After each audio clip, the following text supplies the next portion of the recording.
E quanto ganham, afinal, em média, os portugueses? Hoje, Pedro Santos Correia, boa noite. Voltamos a fazer contas, até porque ao longo do ano vamos ouvindo falar de números bastante diferentes que são citados em vários estudos e que, na realidade, nos deixam algo confusos, sem saber bem se são ou não verdadeiros. É isso, há sempre uma grande confusão porque há vários números que são usados que querem dizer coisas diferentes, mas não é só por isso, é a própria utilização que os políticos fazem. Reparem, ontem estávamos aqui a falar sobre o desafio do Primeiro-Ministro em aumentar os salários em 20% nos próximos 4 anos. Na véspera de António Costa ter dito isto, a Ministra do Trabalho tinha defendido a semana de 4 dias, dizendo que ela não vai aumentar os custos para as empresas. Aqui parece haver uma grande contradição. Bom, mas será que os portugueses, eles próprios, sabem quanto é que ganham em média? E quanto é que em média ganha um português? Não, menino, não sei. Não faço ideia. Eu não sei. Pá, 900. Pelo menos por aquilo que eu tenho conhecimento. E se eu lhe disser que são cerca de 1.300 euros? Não me acredito. Aqui na zona não anda esse valor. Não? 900, 1.300, qual destes valores está correto? Bom, na verdade, esta confusão também aparece muitas vezes porque o próprio INE utiliza critérios diferentes. Vamos analisá-los e explicar o que é que cada um deles quer dizer. Há um critério que é o salário base, indicado pelo INE. Este salário é basicamente o salário que recebemos ao final do mês. O salário bruto não inclui, por exemplo, os subsídios de alimentação, ou grande parte deles fica de fora. E em 2021, o salário base, que foi recebido em média pelos portugueses, foi de 1.039 euros. Depois, há outro critério, que é a remuneração regular. Aqui estamos a falar do salário, mas a incluir também o subsídio de alimentação, os prémios de deportividade ou os bónus. E depois, finalmente, há a remuneração total média, que são os 1.361 em média no ano passado, em 2021, que a repórter da TVI identificou, e bem, só que este valor inclui não apenas os anteriores, o salário base, mais o subsídio de alimentação, mais os prémios, mas inclui também os subsídios de Natal e de férias distribuídos por 12 meses. Agora, estes valores que aqui estamos a ver são todos valores brutos, isto é, antes de pagar impostos. E qual é o salário? Vamos pegar aquele salário base. Qual é que é o valor líquido que os portugueses levam em média para casa?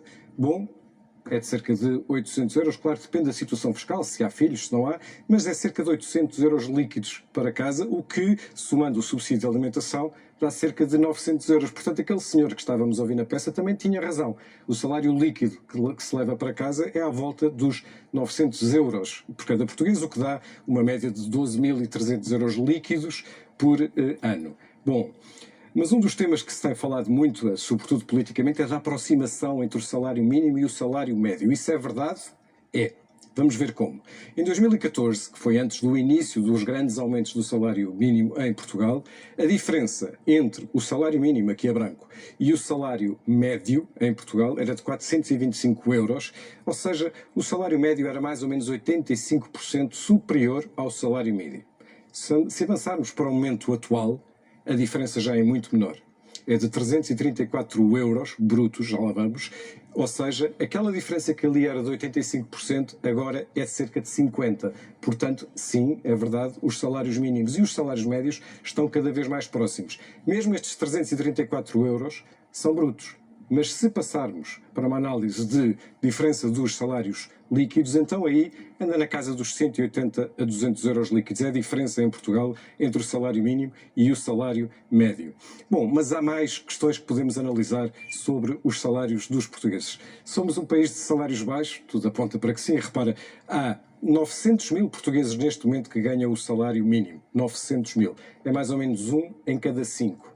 Em 2014, há 8 anos, era metade. Era menos de metade, aliás, eram cerca de 400 mil. Mas, se olharmos para as estatísticas do IRS, vemos que mais de 2 milhões de famílias em Portugal declaram ganhar menos de 10 mil euros por ano. Ganham tão pouco que não pagam sequer impostos. É por isso que se diz, e é verdade, que cerca de 40% dos portugueses não pagam IRS. Porquê? Porque ganha pouco, ganha tão pouco que nem para pagar impostos é suficiente. Em contrapartida, temos menos de 50 mil famílias em Portugal a declarar mais de 100 mil euros por ano. É um valor ridículo. Né? É cerca de 5 milhões, mais de 5 milhões de famílias que entregam declarações de IRS, são menos de 50 mil aquelas que declaram mais de 100 mil euros. Mas vamos continuar. Vamos olhar também para quem paga melhores e piores salários em Portugal, segundo, lá está ainda, o INE. Quem paga piores? Repara, alojamento e restauração, isto é o turismo. É dos setores que paga piores salários em Portugal. A agricultura também. E a construção, onde agora falta mão de obra, também paga salários dos mais baixos. Em contrapartida, quem é que paga melhores salários? Quais são os setores?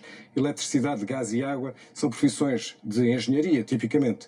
Banca, seguros e, ultimamente, tem havido um grande aumento também dos salários de profissões ligadas a novas tecnologias, a programação, a informáticos, etc. Vamos ainda continuar para perceber mais níveis de diferença de um país que tem muitas desigualdades. A desigualdade, ou a diferença entre o Estado e os privados. É uma diferença de cerca de 56% no salário base. Atenção que isto não quer dizer que o Estado pague muito melhor. O que isto quer dizer é que o Estado, primeiro, tem muito mais profissões qualificadas do que os privados, o peso é muito maior, como os professores ou os médicos, e, tipicamente, o Estado paga melhor do que os privados em profissões pouco qualificadas, mas paga pior do que os privados em profissões mais qualificadas. Vamos continuar a falar de desigualdade e vamos ver uma que todos sabemos e, no entanto, ela não é sanada, que é a diferença entre homens e mulheres. Os homens em Portugal ganham, em média, para as mesmas profissões, para as mesmas funções, mais 11%, 11,4% do que as mulheres. O que é que isto mostra? Que somos um país de baixos salários, que tem impostos sobre o trabalho elevados, vimos-lo aqui ainda ontem, que temos um salário mínimo cada vez mais próximo do salário médio, que os portugueses estão a perder poder de compra com a inflação e com o aumento agora das taxas de juros e, portanto, aqui chegados, talvez os portugueses não saibam rigorosamente quanto é que ganham em média, mas há uma coisa que sabem, é que ganham mal.